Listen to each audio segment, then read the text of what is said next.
Hey everyone, this is Charna Seifert again with my podcast.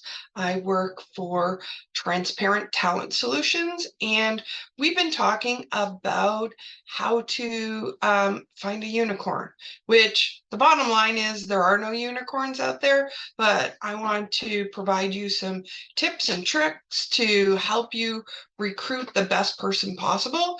If you didn't see part one, the planning process, please go back and listen to that. Today, I'm going to talk about actually interviewing. And when it comes to that, I really am a huge proponent of behavioral interviewing. It's a way of asking people questions to talk about their past experience because past performance is a predictor of future performance. So if you can ask them a question about what they did in the past, that will probably indicate to you how they're going to do the same action in the future. So it's really a good indicator for everyone on if this person will be a good fit based on how they answer the question.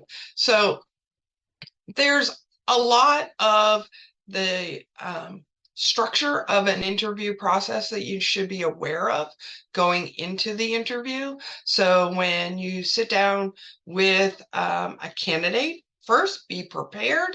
Already read the resume. That drives candidates crazy when the first thing out of your mouth is, "Can you walk me through your resume?" No, you've already had their resume. Take the time to highlight what you want to ask them questions about and at least have some foundational information about them. So when it comes to the structure of the interview or the timing of the interview, about 5% of your time that you have available should be an introduction, making a connection with your candidate. Then another 10% should be about the job itself and the organizational culture, like really sell why you think your company is great and why you want a great candidate to join you. About 75% of the time should be questioning and info gathering, but in that, you also have to remember the 80-20 rule. You should be talking about 20% of the time and allow them to speak about 80% of the time. So as much as you can, make it a conversation, but don't do rapid fire questioning. You can probe for more information, but don't be like, "I want you to tell me this. I want you to tell me this," and then get these one-word answers or these short things. You want it to be more robust than that. Allow about 5 minutes of the time you have available for candidates to ask you questions. And I'm big on this. Like, I want a candidate to ask some really robust questions. Personally, I like when candidates ask a lot about culture in particular, or your management style, or developmental opportunities. That shows how much they're really engaged with the company and testing out if they want to work for you and your company. And then spend a good 5 minutes-ish on wrapping up. And wrapping up is talking about the next steps, where you are in the process, what's going to happen next. Don't leave the person hanging.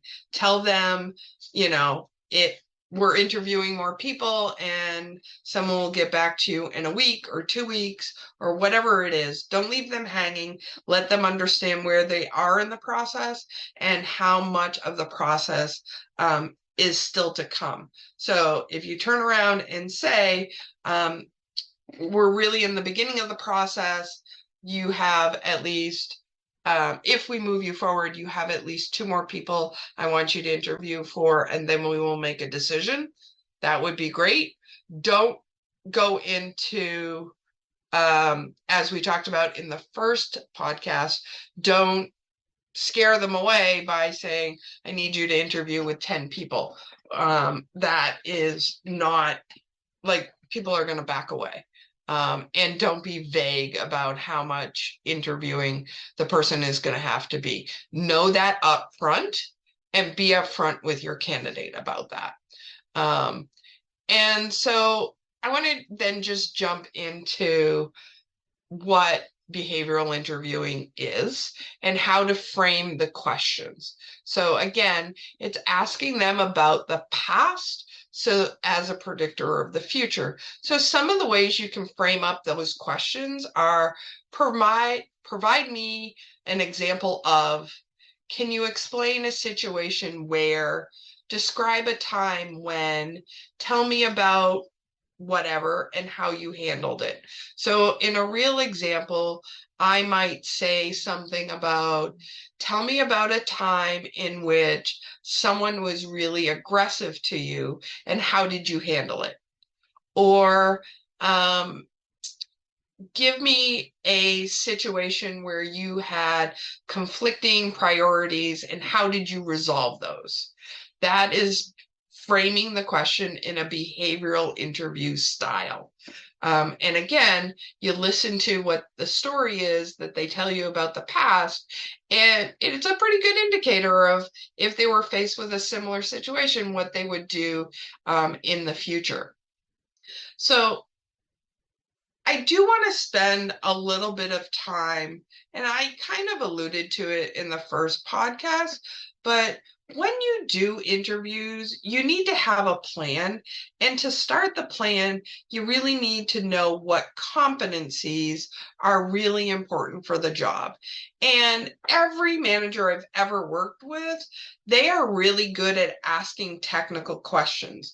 But really, the value is in the soft skills questions. Technically, the recruiter and the resume should be able to tell you if this person is technically sound enough. They should not be this far into the interview process if they don't have the technical background for the job. You can ask one or two technical questions if you're in a very complex industry that needs a lot of technical skills, but I would encourage you to focus most of your questions on soft skills. And maybe your soft skills are related to the company cultures and values, like how do they work as a team? How committed are they? How customer focused are they? How do they communicate? How do they focus on results? Those are all soft skills. And that goes back to when I said attitude and aptitude are almost more important than technical skills.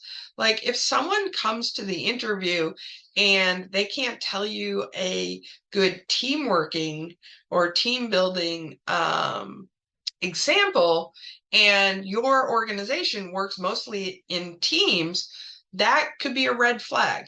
So pick a couple of those soft skills that you really want to focus on. And here's a tip that really works with me and when I work with other managers is think about past employees that you've had and think about the things that drove you crazy about them. Maybe they were too much of a perfectionist, or maybe they were never on time, or maybe they couldn't articulate a message well. I'm making all of these up. You know those employees that drive you crazy and why they drive you crazy. You may want to craft a question about soft skills related to those things. So if I go back to, um, you know, uh, communication, right? And maybe the question is, tell me about a time in which you really struggled to communicate a important message. And what did you do and how did you overcome that struggle? Like that would be a great example and a great way to dig into someone's communication style. So those are some really important things to think about as you work on crafting those questions. And every person on the interview team, as I indicated in the last podcast, should know what they're interviewing for and should have the same questions to ask every candidate to ensure consistency. And collectively, you will get a well-rounded picture about what this person's skills and abilities are from my perspective, from a soft skills, and if they fit within the company and the role, you also may want to do some technical skills too. But from an HR perspective, when I've ever worked with a manager to let someone go, it's rarely because of technical skills, maybe 1 or 2% of the time. Most of the time, it is soft skills related, like they don't have the right drive, they are too detail oriented. And that might sound strange, but I remember a time in which we had someone who was so detail oriented, they couldn't meet their deadlines. So there is such a thing as being too detail oriented. So those are some of the things I would like you to think about and consider as you work through creating the questions that you want each team member to ask. If anyone would like a guide or a cheat sheet of different competencies that you want to consider, I'm happy to share that with you. Just drop a note in the comment section and it will be readily available.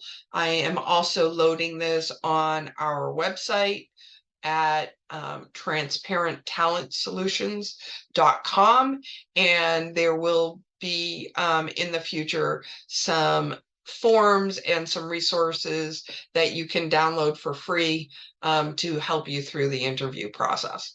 So I hope this was very helpful, and will be one more element to this finding or searching for the unicorn series. So please stay tuned for the next episode on this podcast. Thank you and take care.